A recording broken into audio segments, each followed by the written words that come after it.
Fala pessoal, belezinha? Pessoal, vamos para a nossa terceira e última parte dos nossos estudos sobre geradores.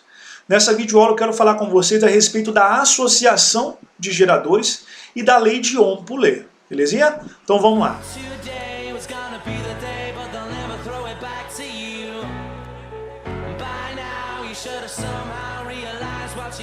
Então nessa terceira e última parte, pessoal, vamos falar a respeito da associação de geradores, né? Nós já estudamos algumas associações, nós estudamos as associações de resistores, né? Tanto as associações em série como as associações em paralelo. Agora nós vamos estudar as associações de geradores, né? Como eu falei para vocês nas videoaulas anteriores, o que a gente precisa fazer quando a gente pega um determinado circuito elétrico? Nosso objetivo é transformar esse circuito elétrico no mais simples possível. Então eu posso ter um circuito ali com 1000 resistores, 1000 geradores. O nosso objetivo no final é montar um circuito mais simples do que isso. Então para isso o que a gente tem que fazer? Nós temos que fazer as associações dos geradores. Tá? Então quando a gente pega um determinado circuito elétrico, o que a gente tem que fazer? A gente vai ligar nesse circuito elétrico vários geradores, né? E esses geradores eles podem estar associados em série, eles podem estar associados em paralelo, ou eu posso ter uma associação mista de geradores. Então vamos estudar cada uma dessas associações. Tá? Vamos estudar a associação em série e a associação em paralelo de geradores. Vamos começar com a associação em série. Tá? Essa associação em série é uma associação que é muito empregada, né? Normalmente, por exemplo, as lanternas elas têm uma associação em série de geradores, né? As pilhas elas estão ligadas em sequência, uma atrás da outra, né? De forma que o positivo de um determinado gerador esteja ligado ao negativo do outro gerador. Então isso aqui é o que caracteriza uma associação em série de geradores. O positivo do gerador está ligado ao negativo do outro gerador, e assim segue a sequência. Tá? E é importante a gente entender com relação à associação em série de geradores, com relação ao quê? As forças eletromotrizes e as resistências internas dos geradores. Então, quando a gente tem uma associação em série de gerador, o que a gente faz? As forças eletromotrizes elas vão ser sempre somadas. Então você vai ter a primeira força eletromotriz mais a segunda, mais a terceira e assim sucessivamente, beleza? Independente do número de geradores que você tem. Então, ou seja, numa associação em série de geradores, a força eletromotriz, as forças eletromotrizes, elas devem ser sempre o quê? Somadas. E agora lembra de uma coisa, como os geradores são geradores reais, ou seja, eles apresentam resistências internas, eu não posso desprezar essas resistências internas. Então o que eu tenho que fazer? Como eu tenho, levando em consideração a sequência, o que eu vou ter que fazer? Eu vou ter que somar todas as minhas resistências. Por quê? Porque eu tenho uma associação em série de resistências. Então vai ser R1 mais R2 mais R3 e assim sucessivamente, independente do número de resistências internas, tá, que você vai ter. Belezinha? Então, numa associação em série de geradores, você simplesmente soma as forças eletromotrizes e soma as resistências internas também. Pessoal, agora na associação em paralelo, a gente tem algumas características, tá? E é justamente sobre essas características que eu quero falar com vocês, tá? Primeira coisa, quando que a gente vai dizer que os geradores estão associados em paralelo? Para os geradores estarem associados em paralelo, é necessário que uma saída do circuito esteja ligada a um polo do gerador e a outra saída do circuito esteja ligada ao outro polo do gerador, tá? Então, quando tiver assim, nós temos uma associação em paralelo. Agora, pelo amor de Deus, o mais importante. Na associação em paralelo, nós só podemos ligar geradores iguais. Eu não posso associar em paralelo, geradores que tenham forças eletromotrizes diferentes. Por quê? Porque se eu tiver algum gerador com força eletromotriz diferente, esse gerador ele pode funcionar como sendo um receptor e não como sendo um gerador. Tá? Então, na associação em série, independente, eu posso ter geradores com valores diferentes de força eletromotriz.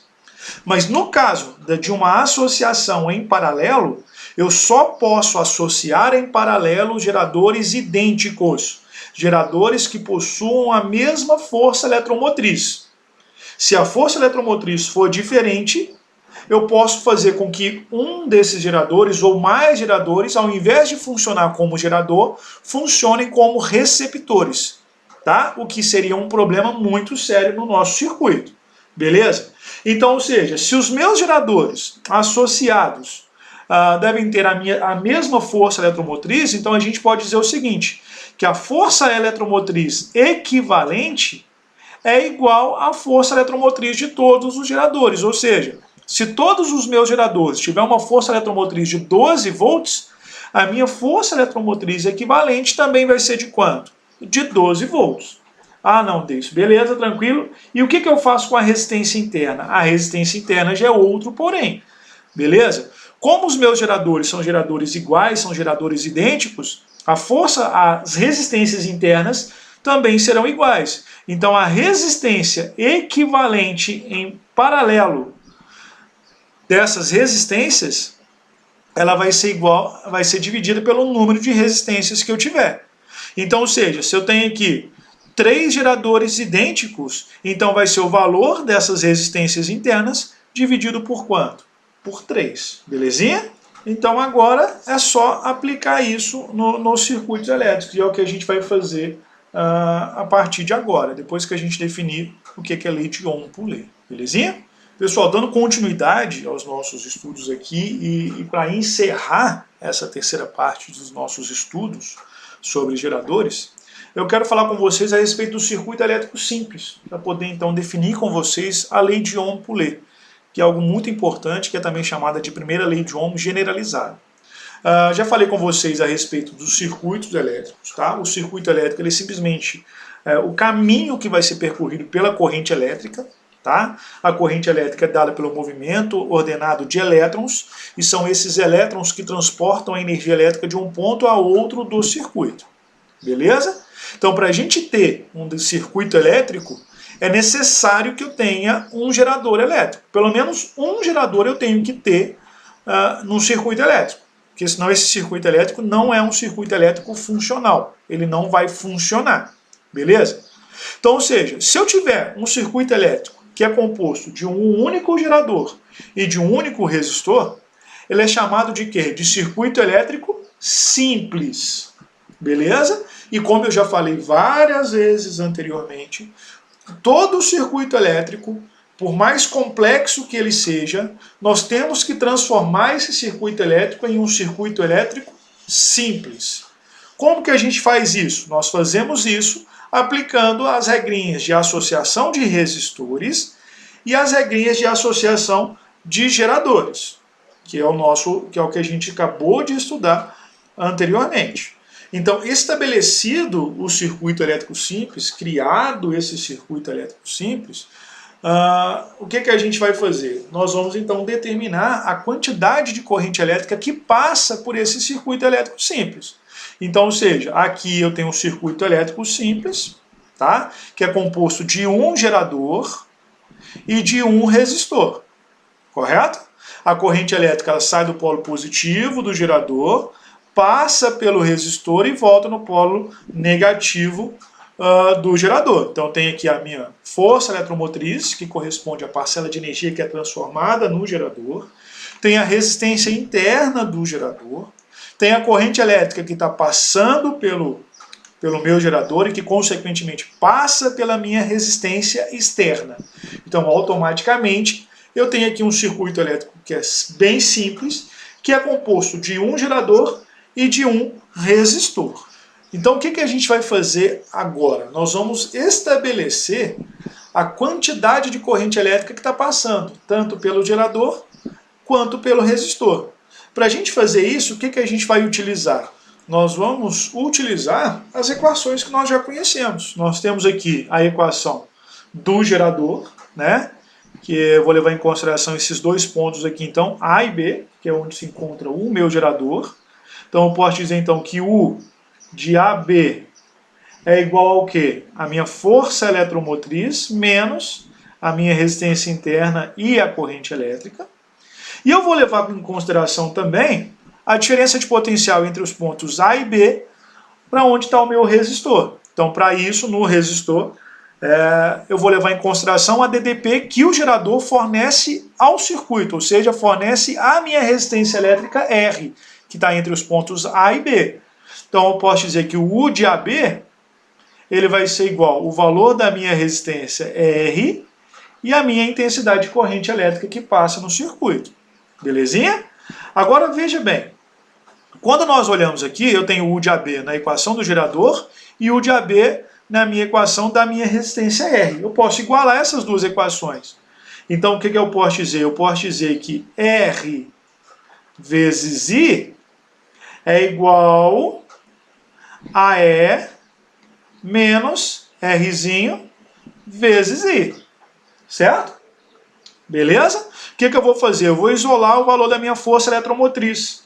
Isolando o valor da minha força eletromotriz, o que eu tenho? Eu tenho que E vai ser igual a Rzão vezes I mais Rzinho vezes I.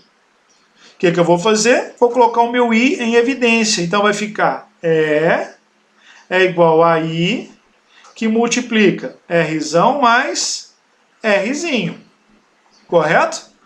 Ou seja, eu não quero determinar a quantidade de corrente elétrica que passa no circuito, então eu vou isolar o meu I. Então vai ficar I, que é igual a minha força eletromotriz, sobre Rzão mais Rzinho.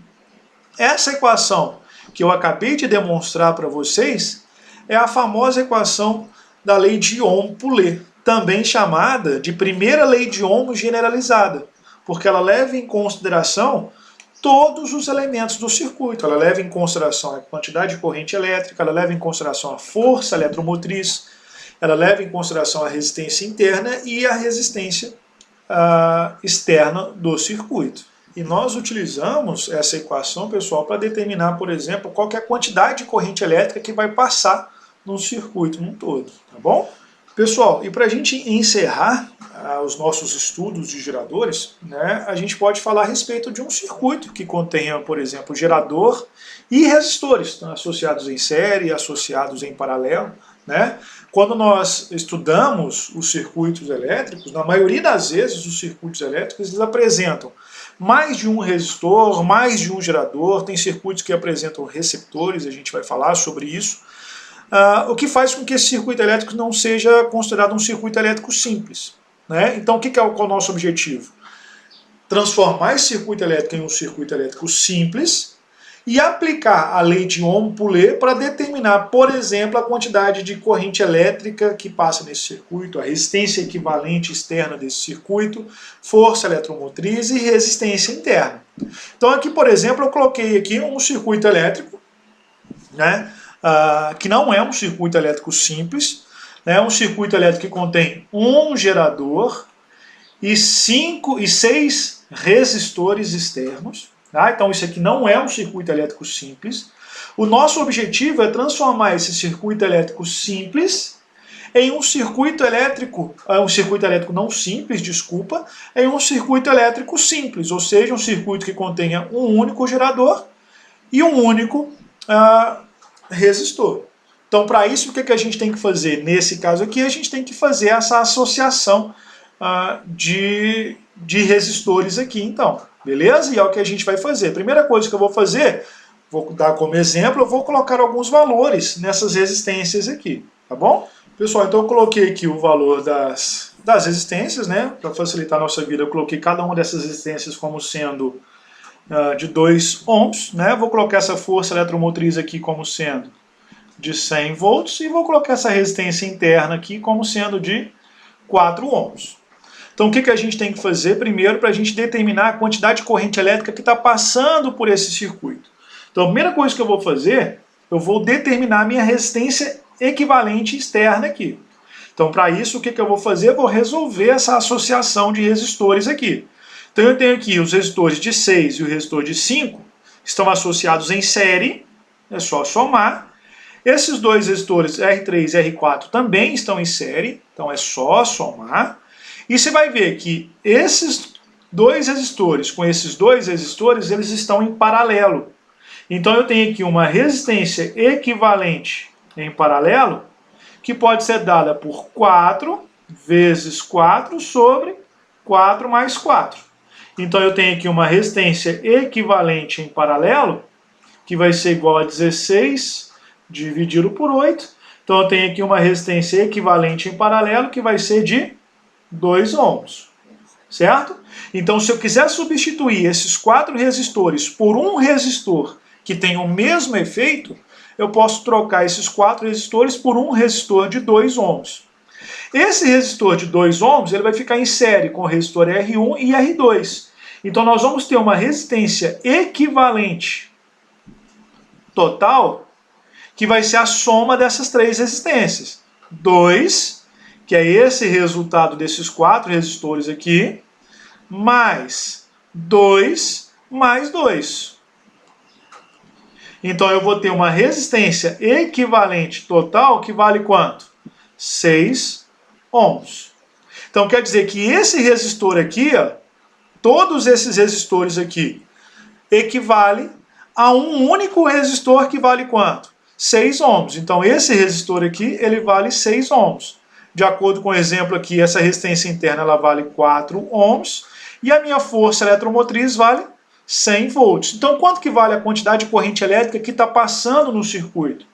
Para determinar essa corrente elétrica, a gente vai usar a lei de Ohm-Poulet, ou seja, I é igual a força eletromotriz sobre a minha resistência equivalente mais a minha resistência interna. Então vai ficar I, que é igual a 100 sobre 6 mais 4. Então vai ficar I é igual a 100 sobre 10. Então eu tenho uma quantidade de corrente elétrica que está percorrendo o circuito que vale quanto? 10 amperes. Então esse aqui é só um exemplo de aplicação da lei de Ohm e num circuito elétrico mais complexo. Belezinha? Pessoal, eu vou encerrar aqui então os nossos estudos a respeito de geradores. Espero que tenha ficado claro para todos nessas 3 videoaulas, né? A definição de geradores, a equação do gerador, curva característica do gerador, as associações dos geradores e a lei de Ohm-Poulet. É um assunto muito importante, né? É um assunto que é muito recorrente no Enem e espero que tenha ficado claro para todos, tá bom? Então um abraço, fica com Deus e até a nossa próxima videoaula. Tchau, tchau!